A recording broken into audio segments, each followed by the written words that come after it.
Sino to, Apat? Pagpikit muli ng mga mata mo, hindi ka natitilan. Anong kailangan mo sa akin? Isang tanong lang. Pag nagkamali ka ng sagot, tulungan pa rin ko kung yung makikita. Ano ba talaga gusto mong malaman? Bakit mo pinatay ang tatay ko? Inutusan lang ako eh. Pinamasar sa akin ng tatay mo. Hindi ko sinasadyang madamay kayo ng nanay mo.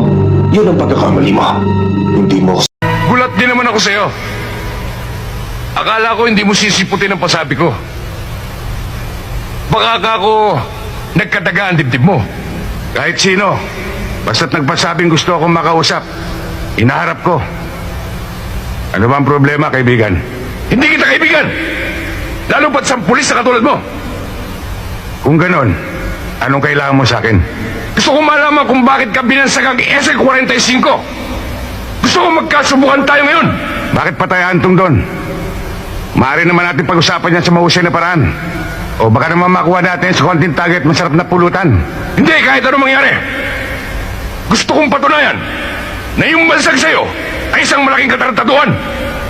Kaya bumunot ka na, Yeseng, para malaman ko na kung gaano kakabilis. Alam mo masakit niyan?